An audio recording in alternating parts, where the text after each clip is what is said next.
பிரியமானவர்களே, ஆண்டவரும் அருமை இரட்சகருமா இருக்கிற இயேசு கிறிஸ்துவின் இனிய நாமத்தினாலே மற்றுமொரு நல்ல காலை பொழுதிலே உங்களை சந்திப்பதிலே நான் அதிகமாய் மகிழ்ச்சி அடைகிறேன். இந்த நாள் முழுவதுமாக நீங்கள் செய்கிற எல்லா காரியத்திலேயும் கர்த்தருடைய கரம் உங்களோடு கூட இருந்து உங்களை நடத்துவதாக. சங்கீதம் 119 சங்கீதம் 25 வசனம் இப்படியாக சொல்லுகிறது, என் ஆத்துமா மண்ணோடு ஒட்டி கொண்டிருக்கிறது, உமது வசனத்தின்படி என்னை உயிர்ப்பியும் என்று சொல்லி வார்த்தை சொல்லுகிறது. அன்பான தேவனுடைய பிள்ளைகளே, ஒரு மனுஷனுடைய ஆத்துமா எப்படி மண்ணோடு ஒட்டி கொண்டிருக்க முடியும் என்று சொல்லி நாம் யோசிக்கலாம். ஒரு மனுஷன் எப்பொழுது மண்ணோடு கலப்பான் என்று சொல்லி நாம் அறிந்திருக்கிறோம். ஒரு மனுஷன் மரித்து அடக்கம் பண்ணப்படுகிற போது அவனுடைய சரீரம் அடக்கம் பண்ணப்படும். அது பல நாட்கள் ஆன பிறகு அவரை வைத்ததான சவப்பெட்டி அது முழுவதுமாக அது பழுதடைந்து அதன் பிறகு அவருடைய சரீரம் மண்ணோடு மண்ணாய் ஒட்டிக்கொண்டு மண்ணோடு மண்ணாய் போய்விடும்.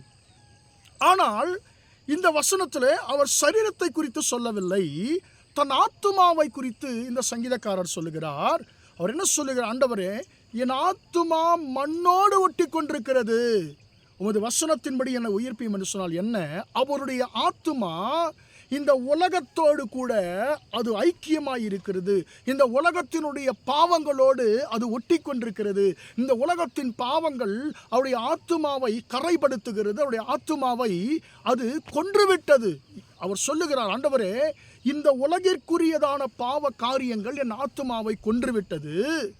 ஆண்டவரே, நான் உயிரடைய விரும்புகிறேன், எனவே உமது வசனத்தின்படி என்னை உயிர்ப்பியும் என்று சொல்லி ஆண்டவரை பார்த்து இவர் விண்ணப்பிக்கிறதை நாம் பார்க்கிறோம். அன்பான தேவனுடைய பிள்ளைகளை, இன்றைக்கு நம்முடைய ஆத்துமா எங்கே இருக்கிறது, எப்படிப்பட்ட நிலையில் இருக்கிறது என்பதை நாம் யோசித்து பார்க்கணும்.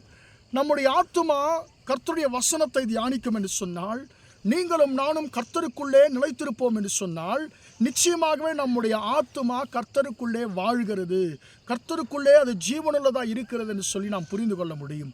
ஆனால் ஒருவேளை இந்த உலகத்தினுடைய பாவ காரியங்களோடு இந்த உலகத்தோடு கூட நாம் ஒண்டி வாழ்ந்திருப்போம் என்று சொன்னால், நிச்சயமாக நாம் ஆவியிலே ஒரு மரித்த ஒரு வாழ்க்கையை நாம் வாழ்கிறோம் என்று சொல்லி அர்த்தம். எனவே தான் ஆண்டவராகிய இயேசு சொல்லுகிறார், ஒரு மனுஷன் இந்த உலகம் முழுவதையும் ஆதாயப்படுத்தி கொண்டாலும் தன்னுடைய ஜீவனை, அதாவது ஆத்துமாவை நஷ்டப்படுத்தினான் அவனுக்கு லாபம் என்ன என்று சொல்லி அவர் சொல்லுகிறார். அன்பான தேவனுடைய பிள்ளைகளே, இந்த உலக காரியங்கள் நம்மை கொன்று போடுகிறது, கர்த்தருடைய வசனம் நம்மை உயிர்ப்பிக்கிறது.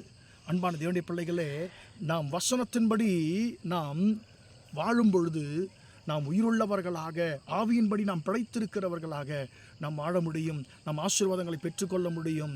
அன்பான தேவனுடைய பிள்ளைகளை, இன்றைக்கு பாவ காரியங்களை நான் ஜெயிக்க முடியல, நான் உலகத்தோடு கூட நான் ஒத்து போகிற ஒரு சுபாவம் தான் எனக்கு இருக்குன்னு சொல்லுவோம் என்று சொன்னால், நாம் கர்த்தரை துக்கப்படுத்துகிறவர்களாக, நம்முடைய ஆத்துமாவை நாம் அடித்து போடுகிறவர்களாக நாம் மாறுவோம். எனவே அன்பான தேவனுடைய பிள்ளைகள், ஆண்டவரை பார்த்து கேட்போம், ஆண்டவரே, எனக்குள்ளே பாவ காரியங்கள் வந்து வந்து வந்து என் ஆத்துமாவை கொன்றுவிட்டதையா, என் ஆத்துமா மண்ணோடு மண்ணாய் ஆண்டவரை கலந்திருக்கிறது, இந்த உலகத்தின் காரியங்களோடு கலந்திருக்கிறது, உமது வசனத்தின்படி என்னை உயிர்ப்பையும் ஆண்டவரே என்று சொல்லி கர்த்தரை பார்த்து கேட்போமா? ஜெபிப்போம். இரக்கமுள்ள தகப்பனே, உம்மை நன்றியோடு துதிக்கிறோம், ஸ்தோத்திரிக்கிறோம் ஐயா. ஆண்டவரே, இந்த வார்த்தையின்படி என் ஆத்துமா மண்ணோடு ஒட்டி கொண்டிருக்கிறது, உமது வசனத்தின்படி அந்த உயிர்ப்பையும் என்ற வார்த்தையின்படி தகப்பனே, ஆண்டவரே, எங்களுடைய ஆத்துமா இந்த உலகத்தின் காரியங்களோடு, இந்த உலகத்தின் பாவ காரியங்களோடு கலந்து ஆண்டவரே அப்பா ஸ்தோத்திரம், பாவத்திலே ஆண்டவரே அழிந்து போகாதபடிக்கு ஆண்டவரே உம்முடைய வசனத்தின்படி ஆண்டவரே உம்முடைய பிள்ளைகளை நீ உயிர்ப்பிக்கும்படியா ஜெபிக்கிறேன். ஆண்டவரே, உம்முடைய பிள்ளைகள் ஆண்டவரே உம்முடைய வசனத்தின்படி வாழ்ந்து ஆண்டவரே அப்பா ஸ்தோத்திரம், எந்த பாவ காரியங்களை, இந்த மண்ணுக்குரிய காரியங்களை ஆண்டவரை ஜெயமெடுக்கிறவர்களாக, உமக்கு பிரியமான ஒரு வாழ்க்கை வாழுகிறவர்களாய் கர்த்தரே உம்முடைய பிள்ளைகளை மாற்றும்படியாய் ஜெபிக்கிறேன். இந்த நாள் முழுவதுமாய் உம்முடைய பிள்ளைகள் செய்கிற எல்லா காரியத்திலேயும் உம்முடைய கரம் கூட இருந்து நடத்தட்டும் என்று சொல்லி இயேசு நாமத்தில் ஒப்புக் கொடுத்து ஜெபிக்கிறேன், ஜீவனுள்ள நல்ல பிதாவே.